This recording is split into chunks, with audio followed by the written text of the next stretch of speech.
Hello and welcome to Who Dares Rolls TV. I am your host, Mike B. And joining me tonight on this evening, today, whatever it is Ben from the podcast. Glamorous assistant for the evening. Glamorous assistant for the evening. And we are going to unbox something. Ben, what are we unboxing? We are unboxing this huge game, War Room. It's a big box. So this was a Kickstarter that launched somewhere over 2 years ago and was due to deliver last December and has finally made it. I think we jokingly knew it was never going to arrive. Good old December. Kickstarter. The standard Kickstarter thing. So this was a mammoth war game. It recreates the entirety of World War II and it's supposed to be a simulation in inverted commas.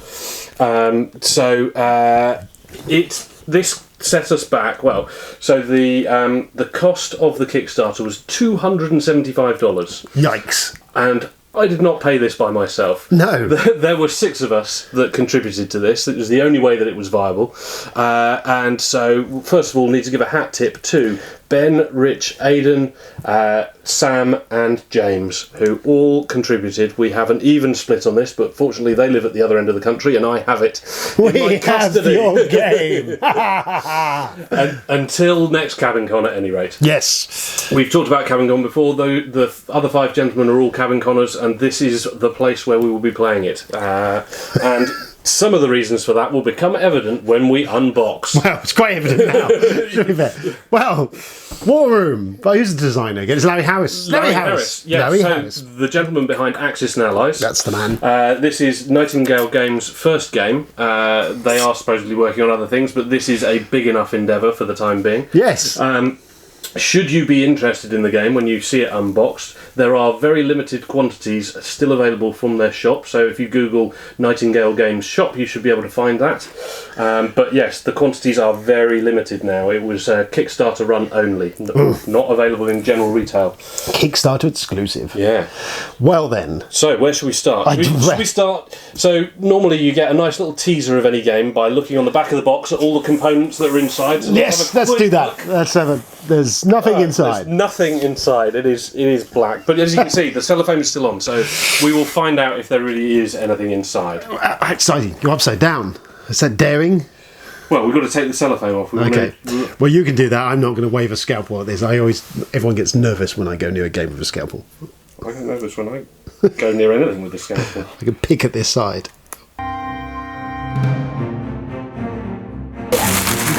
Smother an entire orphanage with that lot. Right, well, jolly good. Here we go. There's the old plastic out of the way. I'd imagine this should be an epic box fart. if we can even get it off. There we go. Oh, disappointment.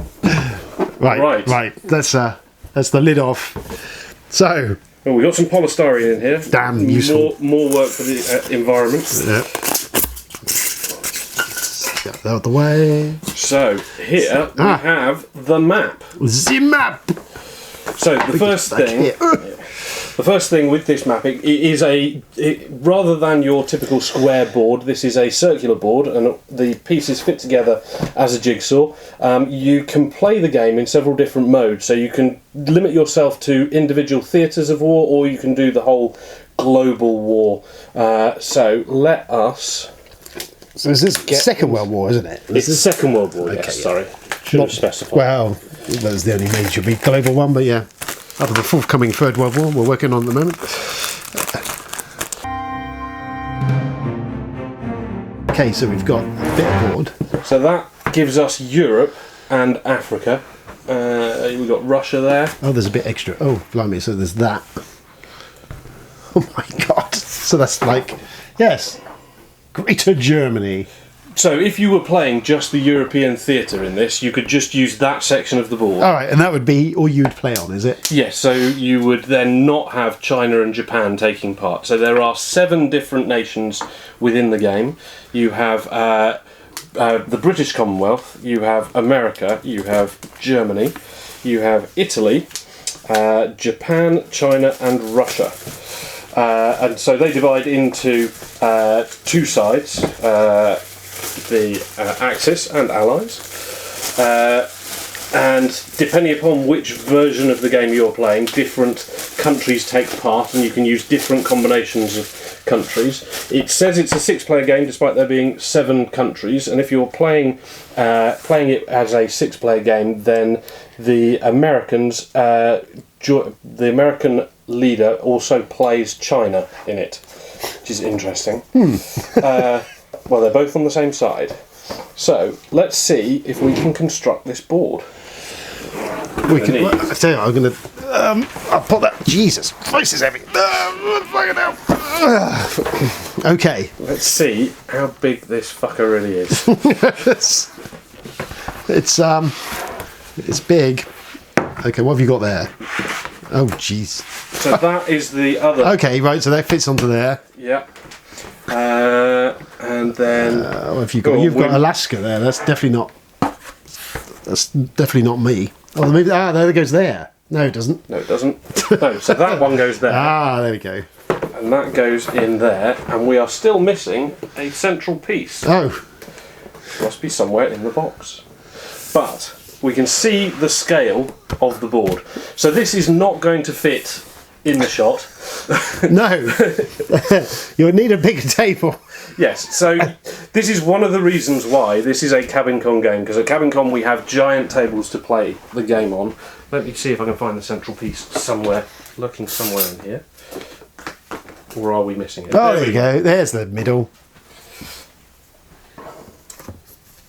There. So this is 42 inches across, 3.5 feet across. So yes, it is not going to fit on anybody's dining table unless they are living somewhere quite palatial. Yes, definitely opulence is required. Yeah. Okay, well that's definitely a big board. So where do we go from here? I'm fearful of what else is to come. So what have we got here? We've got a couple of reference cards. We've got some little reference maps. Reference card. So we've got some reference maps, and on the other side, telling you the phase sequence. I've got phase 4. So that's specifically how to do combat, and this is all the different phases. There are 7 phases to each turn. Oh my goodness. And here is our gorgeous little rule book. And what else do we have in here? There's a lot of text in this rulebook bin. Yes, there is. It's very small print. 30 pages. Oh no, I tell a lie, 31 pages. They're one of those designer's notes. Optional rules though, that's helpful. So it's almost like a mega game in a box. Essentially, yes. We've talked about mega games before, haven't we? Yes. On the pod. So, right, okay, so that's there's more stuff. Yeah, so we have got a morale board. So one of the key things here is you can only produce things as long as your people are happy. And the more stressed they get by different events going on, by getting bombed and stuff like that, the less you can produce. So this is your morale board. So as units get destroyed, you fill them out on here, and if enough, so each unit that gets killed off generates a certain amount of stress, and then the stress tallies up here somehow. I haven't fully read the rulebook, obviously. I've downloaded a PDF of it and had a quick read, but I haven't got all the rules down because, as Mike said, there's a lot of rules. You can also get medals for winning battles as well. So the medals counteract the stress in some way. So that's where that all gets tallied. So in a fight, all the units that get destroyed go on there. And talking of units, you have a box. We have a couple of boxes. Do you want the infantry one? The infantry box. I've got armour and artillery. This plastic good. Oh, I've got loads of little chits. Yeah. So those are your infantry, and there are an awful lot of them there. There. I'm not going to tip them out. So, but what you would be doing is stacking them up, basically. Oh, I see. And then they all will have in. Build this for so, when you watch a war movie or whatever, people will say they're part of the 38th Battalion or whatever. these will have a little capper that goes on there that tells you what the unit number is for that nation. Right. So that then when you're doing manoeuvres with them, there are books to fill out what moves. A bit like diplomacy. Diplomacy, you're writing down what your moves are, unit from here to there. Instead of where it is, you would write down Unit 38th and where you're moving them to or what you're doing with them. Alright, so I've got bombers, which I'm presuming is going to be very similar to what we just looked at. Bombers and fighters. Oh yeah, so they're the green. This is the bombers. Green are the fighters, the red are the bombers. Okay. So, and something that I find quite interesting. We've also got, the naval units there as well. Battleships. Battleships. What have we got? What does it say? Battleships, submarines, cruisers, carriers. Yes. So you can have aircraft carriers in this. Sweet. Right. Yeah. There we go. Some of that.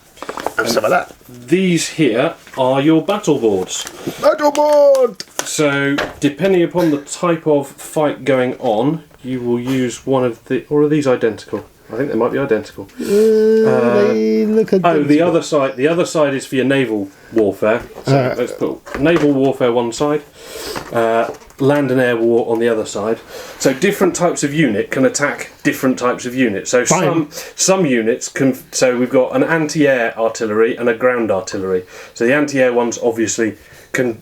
They predominantly fight the aircraft, but they can do damage to the land. And so what you've got here is the amount of damage that they do.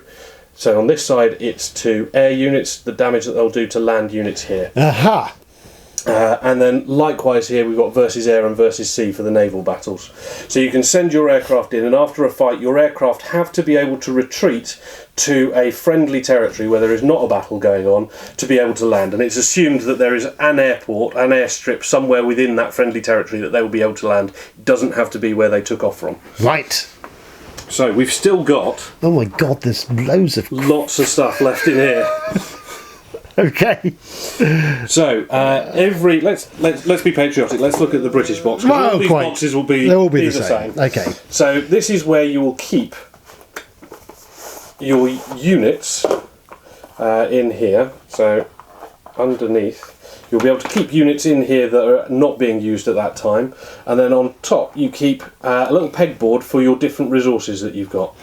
So we've got your oil, your iron, and your other strategic resources, which you then use to build these units. Right. So depending upon, not every territory, but some territories here will produce different amounts of things, and then if they've got... I don't know if you'll be able to make out, but maybe we can do a we'll do a shot of that later on. So where you've got factories, the number of turrets on the factory, the number of chimneys, determines how many units that area can produce in a turn. Yes. So in different places you will be able to exchange some of your resources for those, but and also places produce resources, but they will produce less if they have been bombed or if you are particularly stressed in your nation. So we have got 7 of these boxes, one for each nation. What's this?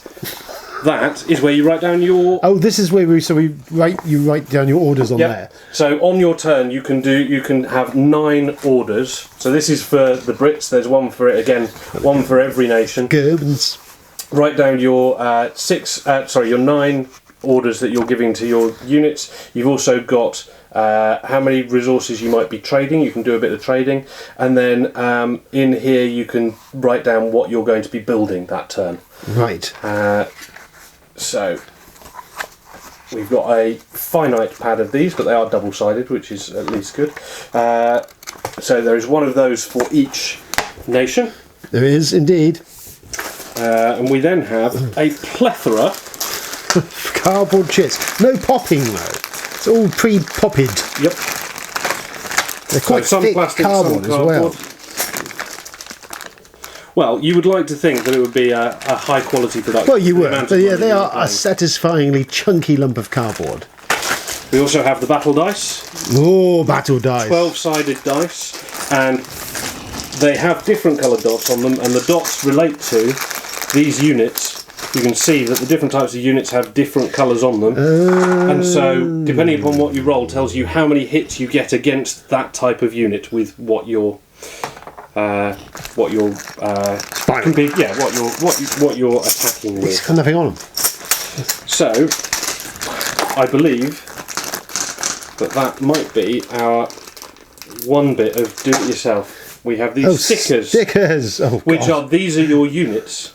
Right. So, Okay, these are the ones you were referring to, your 13th battalion or whatever. You would have these stickers on top of these chits to put on top of the units that you've got out on the board. Fine. Okay, I'm with you. And we've got some for every nation. What's this thing in there? What's that? Oh, it's a box. Find out. A mystery box with stuff in. What's that? So these. Oh, there's got explosion. So the explosion side is, I believe, where you have gone and hit a factory and things like that. So maybe you firebomb Dresden, that kind of thing. Okay. And these tokens on this side indicate that a war is ongoing. Actually, am I right in thinking that? These might be, I'm trying to remember back to the rulebook, where you put that down for when there's a fight going on, and then if the fight continues, isn't resolved, you flip them over to indicate that they are still continuing. Okay, yeah. We do have early on a component list. You're probably right. I'm not going to argue with you. They are hotspot markers. Yeah. These markers are placed in... Yes, they do pretty much what you said. There's some stars. Are they medals? I'm guessing they must be medals. You get a medal. I haven't found medals in here, but I'm going to say they're medals. You get a star for good behaviour.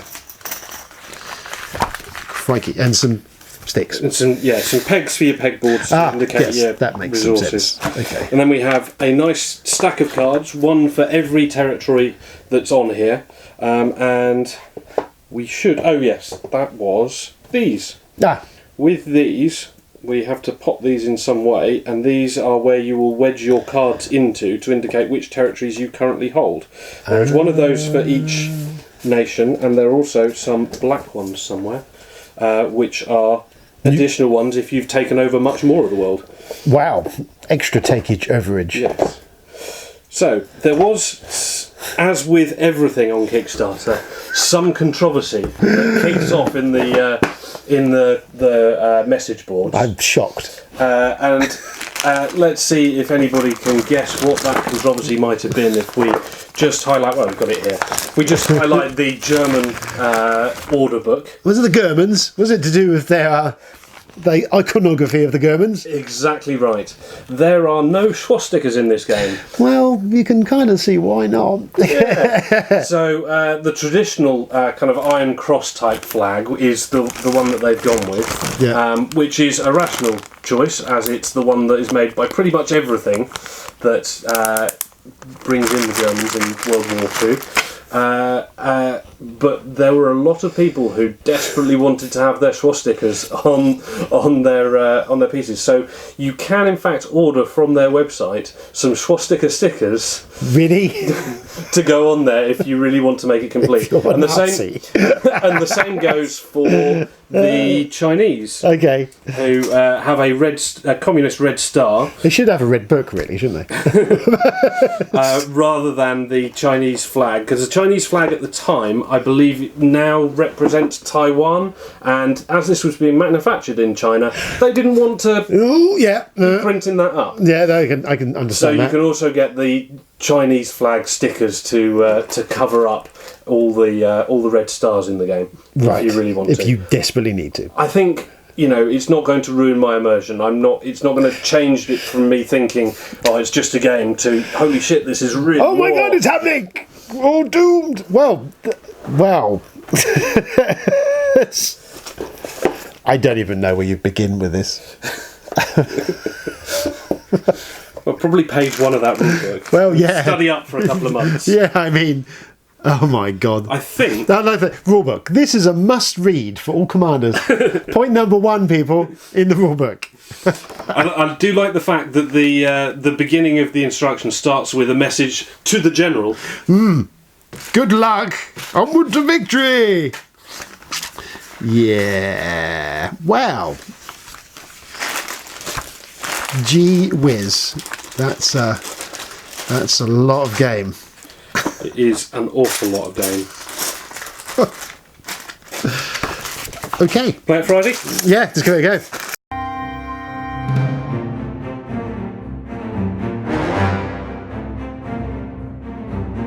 know what you're thinking. That doesn't seem like enough. No, I was just thinking that. I was thinking it's all right, but I feel you've been... Something seems to be missing. I feel you've been shortchanged somewhere on that one. Right. So... Check we're still recording. The figures had a... Oh no, it's still blinking away there. Here we go. This is what we have. We have the Jumbo expansion pack. God, I was just thinking, what we need is a Jumbo expansion pack for that game. That game was not big enough. No. There is not enough stuff in there. Let's make it bigger.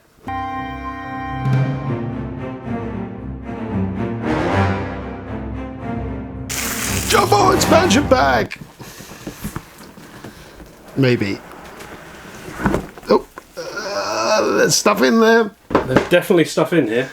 There is some more boards. So we've got some wipe clean order boards. Oh, that's quite handy. So you don't need to be running out of your paper order sheets. That's quite sensible. Oh, that's shot And by there me. goes, yeah. So we've got one of those for each nation. A baggie. It's For containing a the dice bag. I was going to say, you put the whole game in. We pack the game away into there. It's like the TARDIS. What do we have here? We have some nice drinks coasters. Well, you're going to be at the table for a while. Certainly are. I don't think you're going to have any room on the table for them, but Well, we've got an extra set of dice, you can never have too many dice. and that's what really the money was for. But they've also packed in A carpet. So, let's see. Now, Is it a duvet cover? You can go to bed in your game. You can sleep in your game. now, I think we can all agree that the previous map of the world was not quite big enough. It was a little bit inadequate, I felt, in the end of the day. I just gotta get up. And, okay. That's stupid. Okay. It is a huge neoprene map, and it does not lie flat. No, it does not. So, one of the first comments... Look, the mountains are contoured. It's quite amazing. That's what it is. It's the Urals. It is in the Urals and down the Rocky Mountains. Yeah, true. So it's quite good, yeah. So yes, originally this was going to be shipped rolled up in a tube, but they found that was too expensive, and the $275 that we all paid for it didn't quite cover the cost of No, that. quite, absolutely. So yes, so instead it was rolled up and then bent in half in that box. That was always going to work out for the best. So next Cabin Con is in May, so we've got 7 months to work out how to flatten that out. Iron it, be fine. I believe that was the advice. I'm not convinced. I'm not sure I'd want to iron a neoprene mattress. Okay. So I might just pin it to the wall or something and just let it hang and see if that does the job. Does it? Maybe get some overweight Magic the Gathering players to lay on it for a while or something. I don't know. Well, that's a big mat. But that's not all, Mike. Of course not. Of course it's not. What? So, what else could we possibly have? I think that's... It's ashtrays? No. These are... I forget what they called them. They're to, in some way, aid with shaking your dice. But I don't understand they have a hole in the bottom. I don't quite understand them. I'm going to try. I'm going to see what the description was on the Kickstarter right Yeah, it doesn't work. Are they like dice towers? Are they... Oh my god, well that doesn't even contain... Maybe... are you supposed to do it this way? Oh, maybe you are. Maybe you put the dice in and then shake them on... Maybe that's how they... Ta-da! So that you can be theoretically blind rolling them. They are dice roller cups that help avoid cooked dice. You won where your what it dice says. being cooked. That's often my problem. Heavily cooked dice. I have to say, let's just have a look at these. Oh, they've got little... I was thinking for a moment they were badly printed, but they've actually got little nicks in them so that the colourblind can tell what colour they've rolled onto. And as one of our contingent who has backed this is colourblind, that will be quite handy for him. As long as we tell him which colours have which number of units taken out of them. No, that's definitely the green.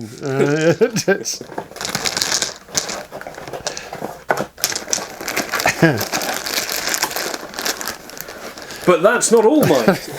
Of course it's not. What? I'm exhausted. What?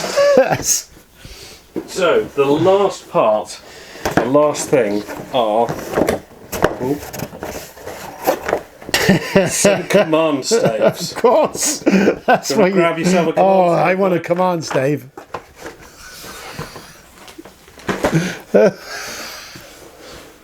So now like you a can selfie act stick. like a real general and push your units around on the map. And with a map this size, you really bloody need Bring it. in the guys around here. There we go. Moving in. That's ridiculous. And they double up as a selfie stick. Or stick a mirror on the end. Somebody's writing down their orders. Let's have a Yeah. quick look. Like, these are no way going to be misused at any point during a game. What if someone gets really angry and starts... They do not seem that solid. You know, I would not be that worried about being hit. I mean, I don't want to be. I can see. but- I see one of these getting snapped at one point. Yeah. Someone's going to get Well, somebody will leave one resting on their seat and then sit on it. just someone hulking out. It'd be Glenn Eminem. I don't think Glenn's going to get anywhere near this. Well, that's ridiculous.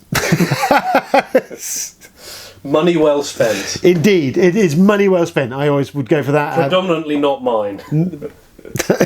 Definitely not yours. Definitely not mine. No. So that was the war game unboxing. Yes. Yes, we've unboxed the war. entire of the Second World War. Yep. So yes, that was War Room, and that was the War Room unboxing, the biggest, most epic, ridiculous half-hour-long unboxing of a board game. I mean, honestly. So there we go. That was it. Ben has skirted off. He's been crushed underneath a large falling box, and that was that. Sadly to say. So War Room. We will be playing War Room. A report will come of War Room. A review, even possibly following the game at Cabin Con, which will be taking place next year, around about May next year. So at some point expect a report in some capacity from that. Maybe we can film bits of it. I don't know. We'll see what we can do. It's kind of interesting. I feel like we should do like a almost like a mega game report on it. So we'll see. So War Room, the review is coming, or game playthrough. Who knows? You'll have to sit tight for that. But yes, this I think brings this video to a abrupt end. I think that's quite enough of that shenanigans. Don't forget you can subscribe by hitting the subscribe button if it's here on here. And we do other videos, and there's other reviews, text and written reviews and RPG stuff and all sorts of goodies off the main Who Dares Rules website. We're kind of mostly active on Twitter, and don't forget, if you're really feeling plush, you could always give us some money on Patreon, whereupon we can probably spend that on more big, large, stupid board games. Who knows? Or even pay for coffee. So this was War Room, that was War Room even, that was Ben, sadly dearly departed now, and I've been Mike B. Thank you for tuning in. Until next time, stay frosty.